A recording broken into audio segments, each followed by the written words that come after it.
to help out Ukraine with this critical need, particularly as the war in Ukraine now enters a new time frame here, a new phase, if you will, with a stronger focus by the Russians on the Donbas.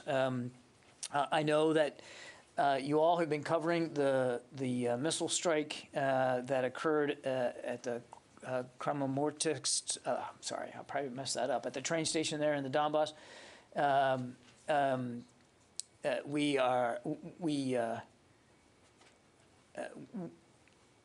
We find unconvincing Russian claims that they weren't involved, particularly when the ministry actually announced it, and then when they saw reports of civilian casualties, decided to unannounce it. So our assessment is that that this was a Russian strike, and that they used a short-range ballistic missile to conduct it. And you've seen the reports for yourselves. Many of your colleagues have been reporting it from on the ground that there are civilian casualties there.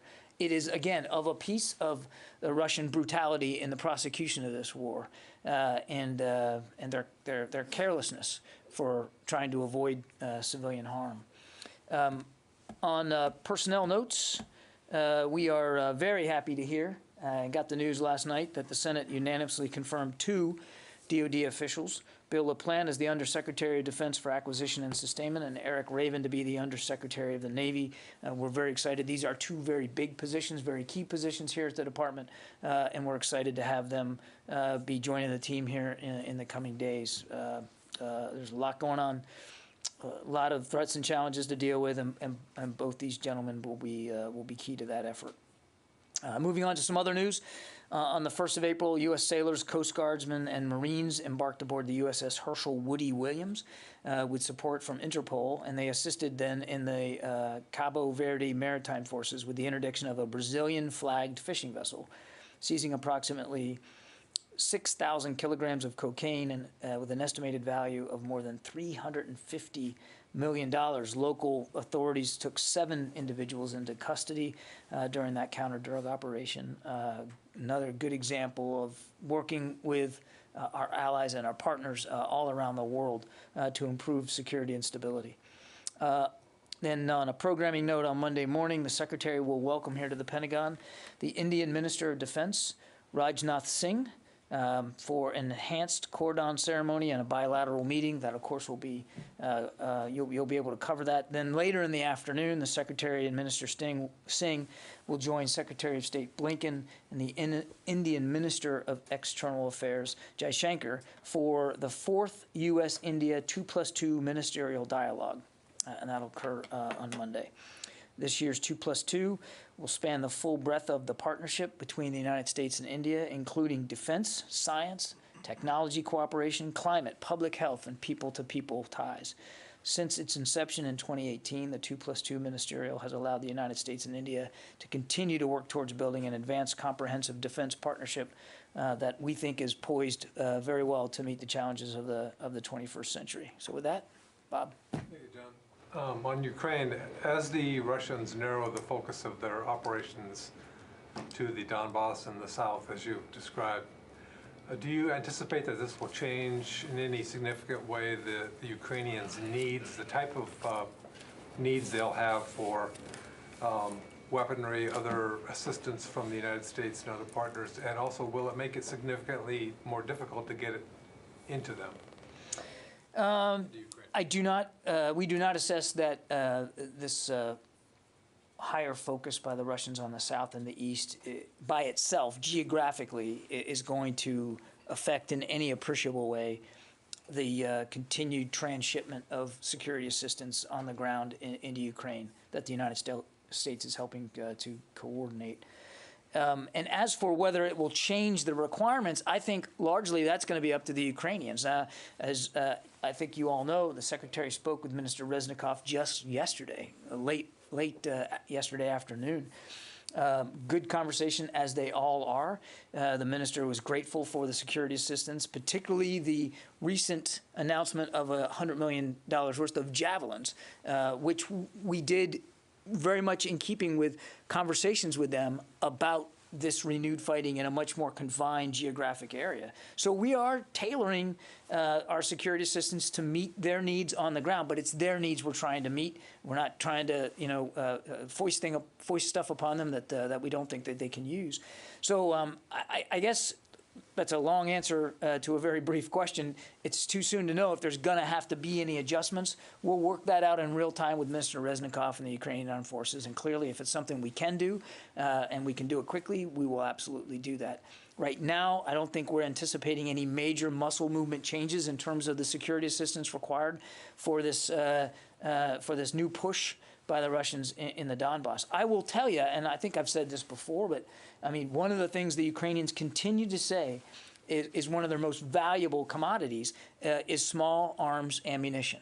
And we and other nations continue to provide literally millions of rounds. It doesn't get the headlines. I understand that. It's not as dramatic as anti-tank missiles or Stinger anti-air missiles, but it's a vital need that they use literally every day, and that continues to flow.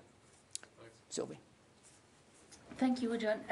Yesterday, the Secretary spoke about an updated guidance about sharing intelligence with the Ukrainians on the zones controlled by the separatist pro-Russian population. So does it mean that you didn't give them any information, any intelligence on these zones until now? And does it mean that you are giving them these intelligence now to help them reclaim these zones? It did not mean that we weren't giving them useful intelligence and information in the Donbas and in the eastern part of the country. We have continued to provide them with useful intelligence and information to help them defend themselves. What the Secretary was referring to was, as the conditions on the ground have changed and as this focus now has happened, has been more pronounced in the east, we needed to make sure that the guidance to our own intelligence apparatus was keeping pace with that. And what does it mean that you are helping them now? That the objective now is to help them to retake these zones? Our objective is and has been to help them defend themselves, and that includes giving them tools, whether that be weapons and systems and ammunition or information, to be able to do that as best as they possibly can. Yeah, Tom. Hi, John. Thanks. A follow on what Sylvie just asked, and then a separate question, please. You know me by now that I like to pick apart your words, and I enjoy it. Okay. We'll see if I appreciate We'll see if this rises to it then. You twice said in response to Sylvie that you're given the United States is giving the Ukrainians information to defend themselves. I want to make sure by the understanding of the word defend. In other words, if the Ukrainians, and you did, I know you don't like to go in hypotheticals, but But you're going to try to get me to go into I'm going to try it anyway. The Ukrainians have engaged in offensive actions, not just defensive actions. Yes, they have. In Ukraine. Would sharing, if the Ukrainians are planning an offensive action, does that fall under an area where you provide information to help them? We are, look, Tom, I don't want to, and I'm not trying to parse words here. When we say we want to help the Ukrainians defend themselves, we're talking about the aggregate effort here. We're not talking about a tactical, whether I'm in a defensive position or I'm on a counterattack. We're not getting into that level of specificity here. We are trying to give them useful information and intelligence that allows them to defend themselves, to push back, to resist, to fight against, you call it whatever you want, this Russian invasion. And if they were to use some of that information to conduct a counterattack, then so be it. Okay. They are defending, the larger defense is of their country. They have been invaded now. Actually, they've been invaded, quite frankly, for 8 years, but a massive invasion that began on the 24th of February, and they're resisting that. And we are doing what we can. I'm not going to get into too much detail here. I think you can understand that, but we're doing what we can to give them the tools, and some of that includes useful information that they can use to contribute to that active defense of their country. That clarifies it. Now, my other question, sorry. I'm delighted. Yeah. I know that earlier this year, actually on January 24th of this year, you said in response to another question by me that it's, quote, not helpful to look at history, although I know you taught history in academy. Perplexing That statement. seems like a brutal retelling of my quote, but go ahead. That's, well, anyway, as General Milley said yesterday, the action is going to be shifting to the Donbas region, which is a different terrain than much of Ukraine. And Sure. it was the scene during World War II of huge tank battles and armored battles. From a strategic point of view, bullets are great, and a lot of javelins are on the way, but does this give the Russians now an advantage in the sense that they do have more armor than the Ukrainians, and this is a terrain made for armored fighting? So this is a more confined geographic area. I am not a topographical expert. I'm certainly not an expert in land warfare. And yes, while I taught history, it was naval history. So I want to stay inside my lanes here. And I don't want to be, and I don't think we should be predictive about what the outcome's going to be. But I think what the chairman was really getting at, and he was absolutely right to do this, was to provide a sense of the potential here for the conflict to increase in intensity and to be prolonged. And I think that's really the larger point he was trying to make. Because now the Russians are going to be concentrating their available combat power, and they still have the vast majority of their combat power still available to them, Tom. They're going to be concentrating that now in a more confined, smaller geographic area. So they, earlier on in this invasion, they were working on three massively separate lines of access: south, east, northeast, north, northwest, right? They divided a massive force, but they divided it along three big lines of access. And now we're going to see that they're going to concentrate on smaller, fewer lines of access in a smaller geographic area. So still a lot of combat power to be applied in a smaller part of the country. Again, I'm not an expert on the geography here, but just looking at it on a map, you can see that they will be able to bring to bear a lot more power in a lot more concentrated fashion. That said, and this is not unimportant, the Ukrainians have also been fighting hard in Donbas for the last 8 years. The Ukrainians are certainly familiar with the terrain, the topography, and the cities and towns and the roads and the railways. I mean, this is their home. And as we have seen in the last few weeks, but certainly the last several days, as the Russians have concentrated more effort there, the Ukrainians are fighting back just as hard and will be working just as hard to continue to defend themselves there. And again, our support is of a piece of this as we continue to talk with them about what they need for this closer fight, if you will. We're going to continue to try to support them in that. Did that answer your question? Yes, thank you. Yeah. John, do you think the Russians are going to lose this war in Ukraine? We want the Ukrainians to win this war.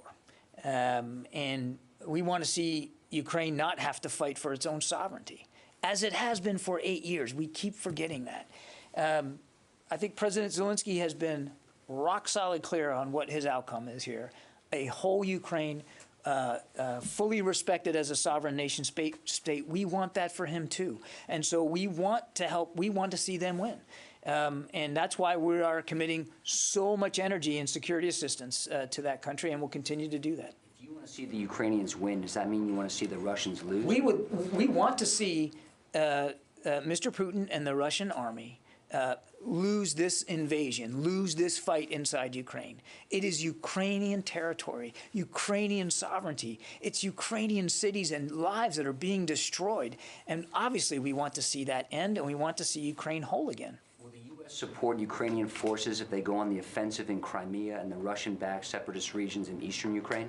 I'm not going to get into future operations here. What I would tell you is we're going to continue to support Ukraine in their efforts to defend their sovereignty and their people as much as we can, as fast as we can, Lucas. I'm not going to get into hypothetical operations that they haven't conducted yet.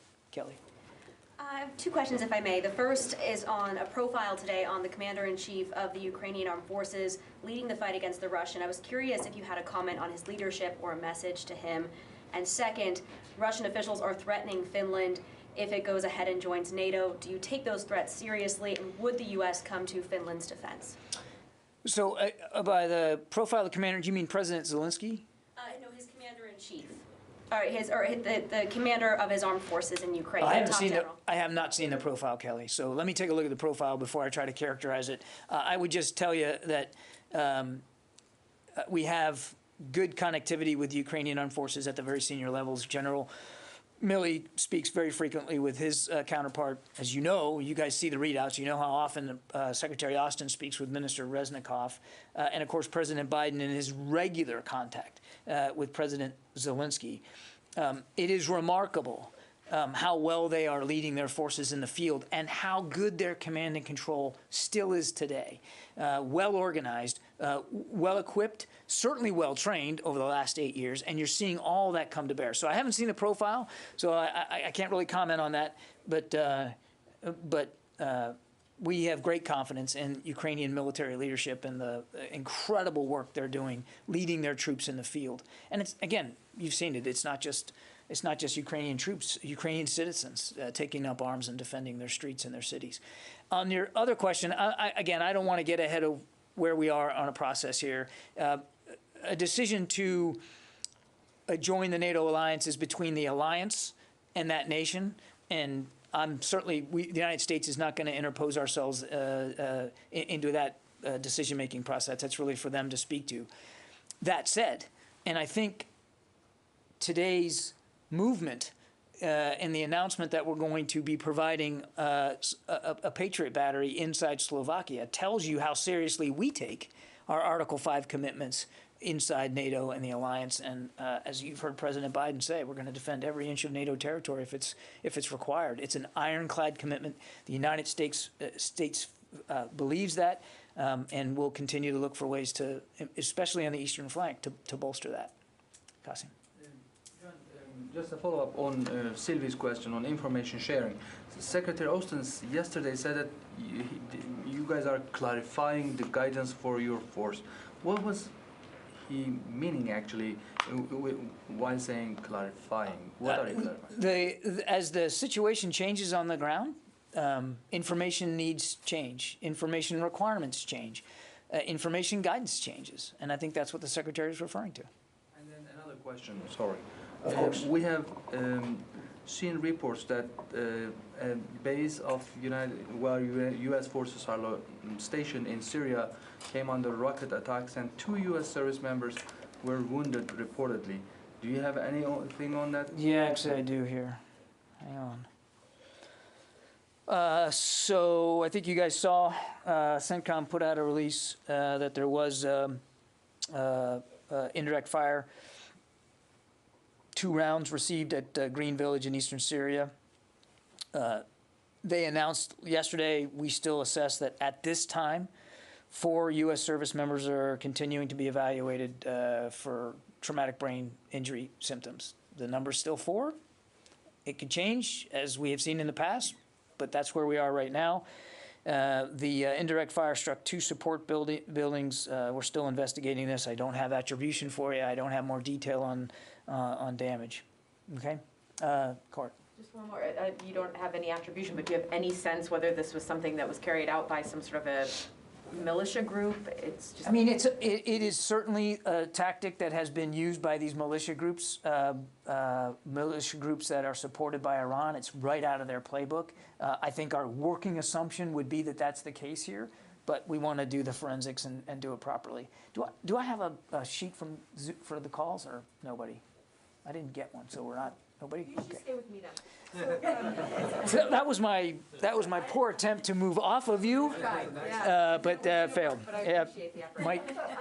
Mike totally screwed me on that one. All right. I have one more on Ukraine. Is there, just given that there's even more and more momentum, it seems, for Finland and Sweden to potentially join NATO, is the Pentagon already planning for sending some sort of U.S. military presence into those countries, whether it's like systems or anything like that? Is there any kind of very early planning for reinforcing them as part of this ongoing shoring up of NATO?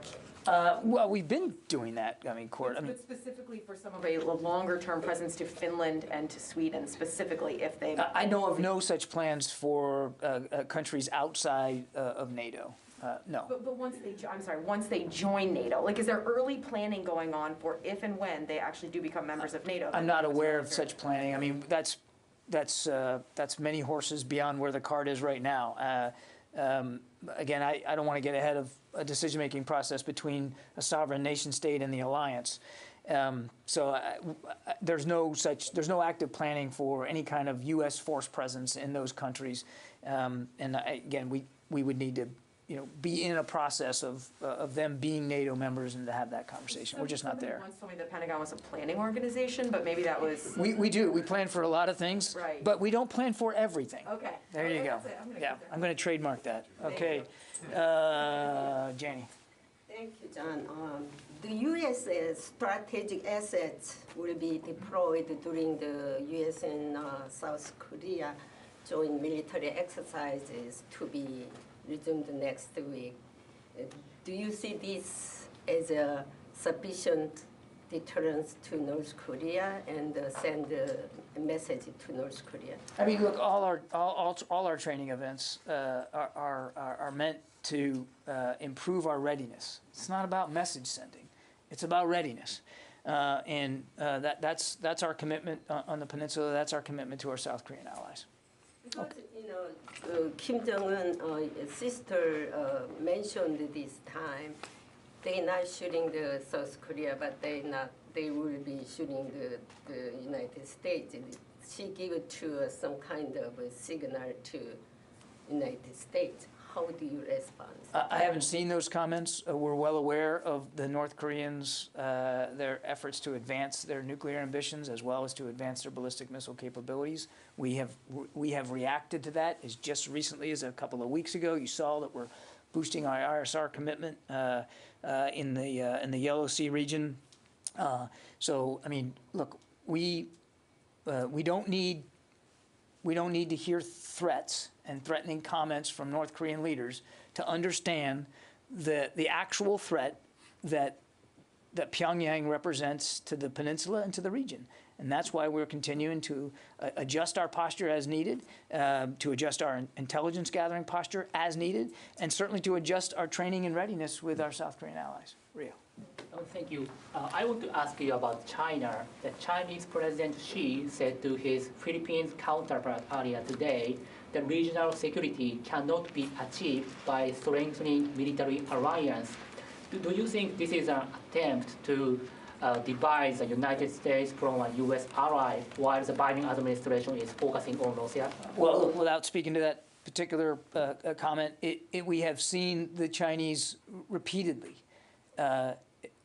try to divide the United States from our allies. We've seen their coercive and aggressive tactics to bully neighbors, including some of our allies, to come around to their way of thinking about their national security, what they believe their national security interests are in the region. 5 of our 7 treaty alliances are in the Pacific, the Indo-Pacific region. We take each one of them seriously, and we have dozens more allies, dozens more partners in the region that we continue to talk with. And I think it's fairly obvious when you see the Chinese behave this way, they're concerned about our network of alliances and partnerships. As you've heard Secretary Austin say, that's a real strategic advantage that the United States has in the region, are these alliances and these partnerships. And the Chinese have nothing like that.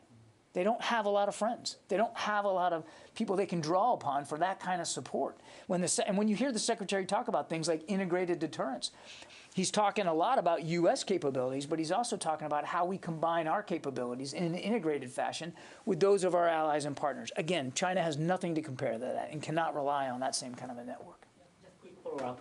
Japan will hold the first 2+2 meeting with the Philippines tomorrow. So what role do you expect Japan to play to maintain the rule-based order in the South China Sea? I won't get ahead of a 2+2 between those two sovereign nation states. We certainly respect both of them as allies, and they both are of ours. But I'll let them speak for their agenda and what they're trying to get out of this discussion. I'm sure it'll be fruitful. I'm sure it'll be productive. I'm sure it'll be constructive to improving mutual security needs in the Indo-Pacific. Lucas? John, NATO says that up to 15,000 Russian soldiers have been killed fighting in Ukraine. Is there any evidence or indications that the Russians are reinforcing those losses? I can't confirm the number, and you know we've stayed away from providing estimates on the numbers. We do know that they have taken casualties, both wounded and killed. What I can tell you, Lucas, sort of a two-part answer here. One, as we have seen Russian forces leave the north and move into Belarus and into Russia, we are beginning to see indications that they are, in fact, working on ways of refitting and resupplying these units, including discussions about how to replace lost troops.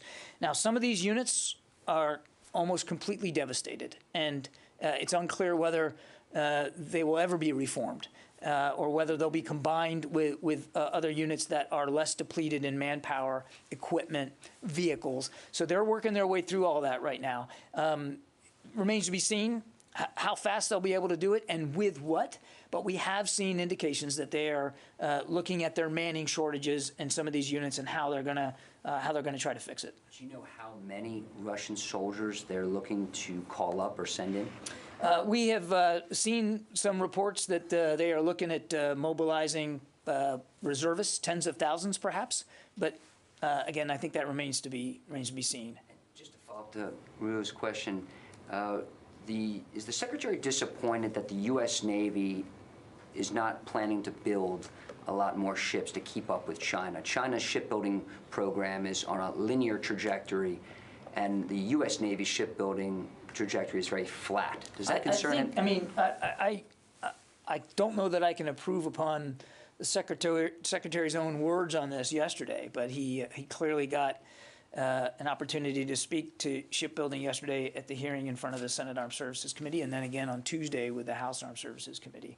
I would just tell you that the truncated version is the Secretary is very comfortable with the shipbuilding requests that we are making for 2023, which includes 9 new Battle Force ships, and he's much more concerned about capability and the proper mix of modern capabilities in the naval force than he is just about numbers. Numbers have a quality all their own. Clearly he understands that, but his concern is making sure that as we build more ships and bring ships into the fleet, that they're the right mix of capabilities, the most advanced that we can put to sea. Does he think that the Freedom class littoral combat ships was a complete waste? You're about to scrap all these warships that were built just a few years ago, and now the Navy's getting rid of them. You've heard him talk about the littoral combat ship, and in fact, you heard him talk about this in the hearing. I mean, they served a purpose, and some of them still do serve a purpose, and will serve a purpose going forward over the course of the fiscal year defense plan. But when you look at the National Defense Strategy, and you look at the budget which supports that strategy, and that strategy is focused on the pacing challenge of China and the acute threat of Russia, what we are working with the Navy on and support the Navy's efforts to develop new classes of ships, ships with more capability than the LCS has for the kinds of fights that we think we might be in the future. The Navy have been building those kind of warships years ago and not these littoral combat I don't think we're going to relitigate Navy shipbuilding plans from 10, 20 years ago, Lucas. Okay, got to call it a day. One quick follow-up, sorry. Okay, I guess I'm not calling it a day. Sorry. When you responded to Kelly's questions, you accidentally overlooked part of her question where she asked if you thought what your feeling is about Russia's threat to Finland. And given, how it threatened Ukraine and then took action, and it's threatened Finland that if it makes moves to NATO, it could attack it. So I know you overlooked that by accident, but I wonder if you could respond to that part of her question. I didn't mean to overlook anything, Kelly. I wasn't trying to do that. Look, I'm just not going to get into hypotheticals here, Tom. Our focus. The threat, though, I mean, our Russian threats should be taken seriously. You said that many times from the podium, and I'm wondering if that applies to Finland or threat to Finland. Well, but that's where you get into the hypothetical, Tom. I'm not saying that we don't take Russian threats seriously. Of course we do.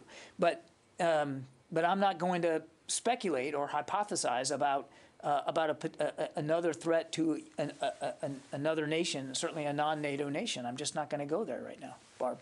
Oddly, my question is on the same general topic. If That is odd. what? No, go ahead. If I recall with some precision your answer, it was that the U.S. Plans, but the Pentagon plans, but doesn't plan for everything, and you seem to quite clearly rule out that you had any plans to assist Finland or Sweden against threats. So let me not make it hypothetical. Do you mean to actually rule out that the Defense Department has, you said you have no active plans? I do believe those were your words. Are you ruling out that you have, are you saying the Defense Department has no active plans to assist Finland and Sweden? If either of those countries called you up this afternoon and said they need help, you have no plans? You have nothing on the shelf? Barbara, come on now. That would require, Barb, please, that would require, that you are, there's been no such request from Finland or Sweden. And obviously, and this gets, even in natural disasters, if a country calls and asks for the United States support, certainly we'll take that under consideration. If there's something that the commander-in-chief believes that the United States military can do to assist, then that's a conversation we'll have. But we are spending a lot of time today talking about a hypothetical that hasn't presented itself. These are two sovereign nations, and they have to make decisions for themselves about what alliances they want to join or not. They are not part of NATO. And so do we have an active defense plan for either nation right now? No, we don't. But that doesn't mean that should there be some kinetic threat that those nations go to the international community and want support, that we wouldn't take it under advisement. Of course we would. But I mean, my goodness, I mean, we're getting into way ahead here in terms of where the situation is. The fight now is in Ukraine. Ukraine is under threat. They have been invaded, and our focus, rightly so, is on Ukraine and making sure that they can continue to defend themselves. Yes. I have a question about yesterday again. Several senators, including Democratic senators, expressed frustration at what they called the fear of escalation. And they wanted the U.S. to do more to help Ukraine. Does the change on the ground with the retreat of the Russians, does it make the position of U.S. more difficult to keep, especially on a moral moral point of view? I'm not sure I understand the question. This balance that U.S. is trying to maintain, helping but not intervening directly, is it more difficult now? There's nothing easy about anything with respect to Ukraine. Not for the Ukrainians, certainly.